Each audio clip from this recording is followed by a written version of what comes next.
Olá, turma do quarto ano, tudo bem com vocês? Hoje nós teremos uma aula de revisão de conteúdos, né? A revisão para a próxima avaliação que iremos fazer. Então, eu já compartilhei a tela com vocês. Vamos começar aqui. Então, toda avaliação vai começar com um texto, né? Então, vamos ter leitura e interpretação de texto. Como eu falo sempre com vocês, vocês têm que ler quantas vezes for preciso, até que você tenha certeza que você entendeu, né? Para ter segurança para responder. Então, eu escrevi aqui para vocês. Todos os textos devem ser lidos com bastante atenção, reler quantas vezes for preciso. Então, não pode ter preguiça nessa hora, né? Tem que ler uma vez, não entendeu, ler duas, três, quantas vezes precisar. É o que eu falo sempre, na hora de fazer uma prova, a gente não pode ter pressa, né? O importante não é quem acaba primeiro, é quem tem uma nota boa, né?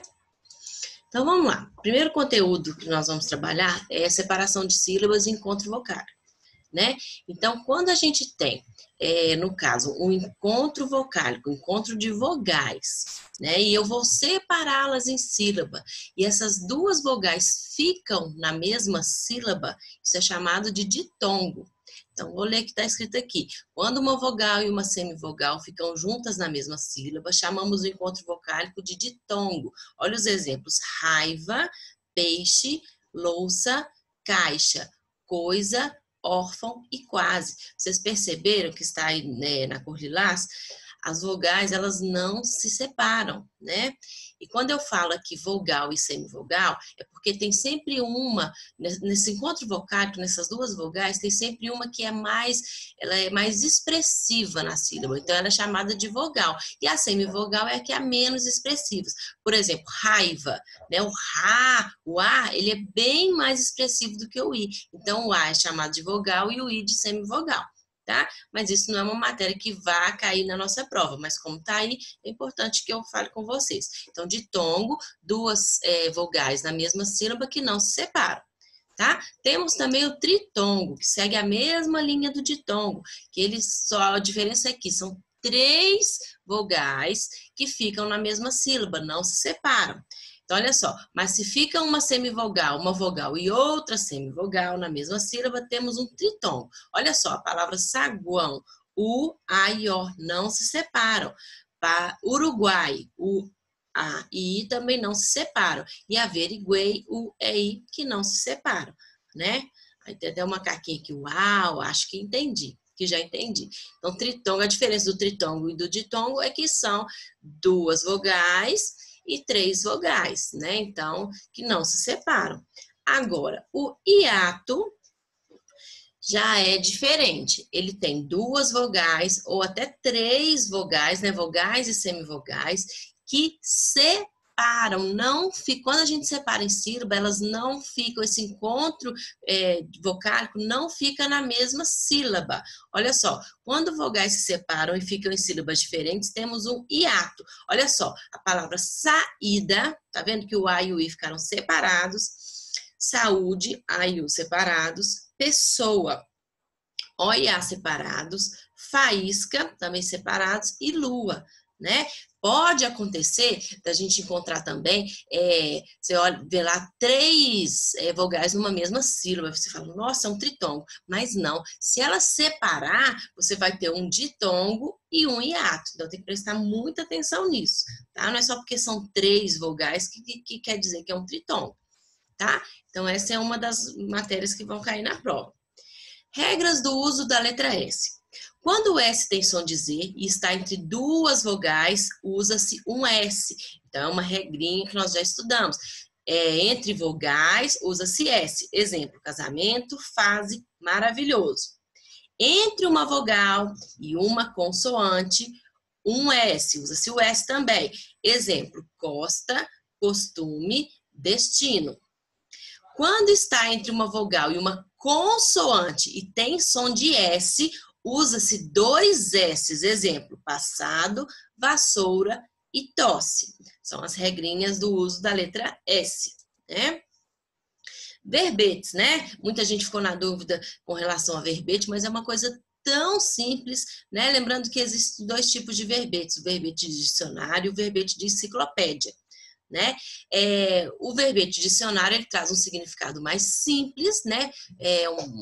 Mais geral, uma explicação mais geral, e o verbete de enciclopédia, ele já traz um significado mais amplo, né? Que a gente consegue ter mais conhecimentos. Então, olha só, o dicionário da língua portuguesa, além de mostrar como são escritas as palavras, traz seu significado e algumas informações gramaticais. Então, no caso também de você ter dúvida, como escreve uma palavra, se é com S ou com Z, esqueceu a regrinha, né? Ou tem, dependendo da palavra, nem tem uma regrinha, você pode consultar o dicionário para isso também. Então, não serve só para saber o significado das palavras.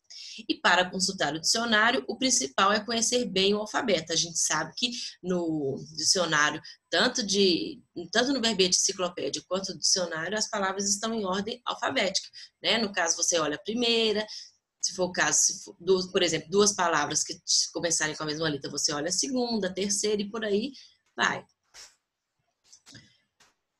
O dicionário registra os vários sentidos de uma palavra, que uma palavra pode ter. E esse conjunto de sentidos dá o nome de verbete. Então, na dúvida, o que é o verbete? É a palavrinha que você vai procurar no dicionário. Veja, por exemplo, o verbete da palavra volta.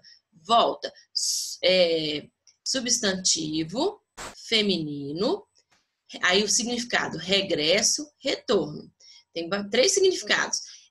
Pequeno passeio, curva de uma estrada ou rua. Então, tem esses 3 significados para a palavra volta. Depois nós temos aqui, ó, o verbete de enciclopédia. O que diferencia um verbete de dicionário de um verbete de enciclopédia é que no dicionário encontramos significados breves das palavras. Já o verbete de enciclopédia traz uma explicação mais detalhada de determinado assunto, que eu já havia falado com vocês, ok?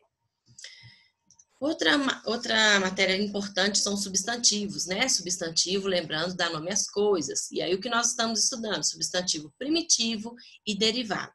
Substantivo primitivo. Veja, meu limão, meu limoeiro, meu pé de jacarandá. É uma letra de uma musiquinha, né? O substantivo limão é primitivo, pois não se originou de nenhum outro da língua portuguesa. Substantivo primitivo é aquele que não deriva de nenhuma outra palavra da própria língua portuguesa. Por exemplo, a palavra livro, papel, pão, etc. Palavra primitiva, não deriva de nenhuma outra. Já o substantivo derivado, ele sim vai derivar de uma palavra primitiva.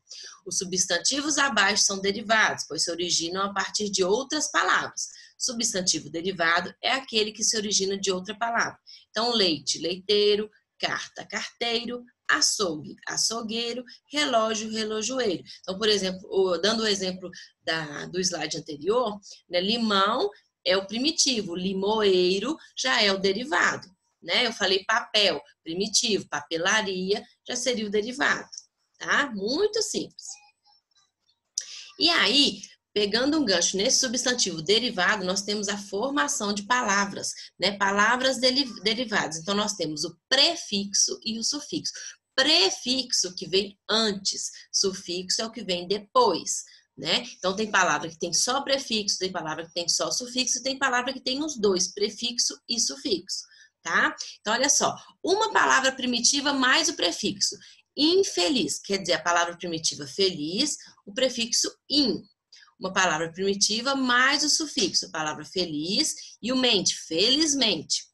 Palavra primitiva com prefixo e sufixo, infelizmente, tá? Então, aqui no caso é uma palavra derivada por prefixação, que tem o in, né? E sufixação, que tem o sufixo mente. E a palavra primitiva é feliz, tá?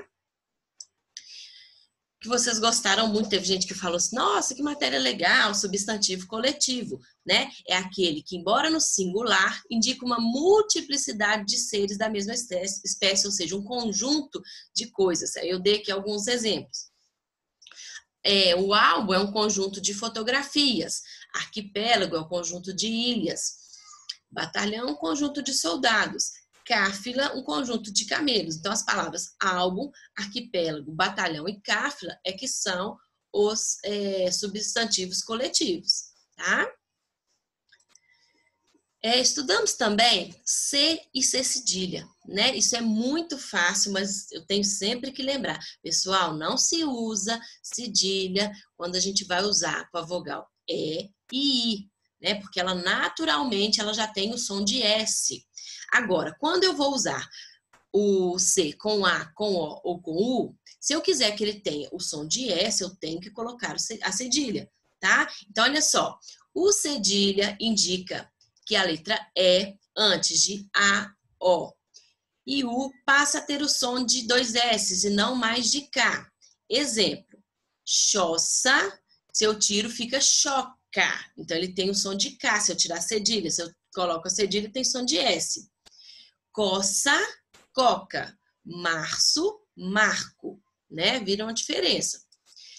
Aí aqui, ó, bem grande. Evidentemente, não se usa o C com a cedilha antes de E e I, tá? Eu corrigindo as provas, vi que tem gente que ainda tá usando. Por exemplo, Barra do Garça. Garça tem o cedilha aqui, porque senão fica garca, e não é o que a gente quer. E Barra Garcense. Então, aqui, ó, quando eu substituo pelo E, não tem cedilha. Braço, bracinho. Eu não coloco a cedilha aqui, né, o antes do I, tá? E aí, para adquirir conhecimento, é preciso estudar. Boa prova. Então, como vocês conseguiram ver, o conteúdo é muito simples, né? Nós já estudamos, já fizemos atividades, não tem nada que não tenha sido explicado, né? Eu tenho certeza que vocês vão fazer, primeiro, uma revisão muito bem feita, né? E depois a prova que está tranquila também de fazer, tá bom? Então, beijão para vocês, até a próxima.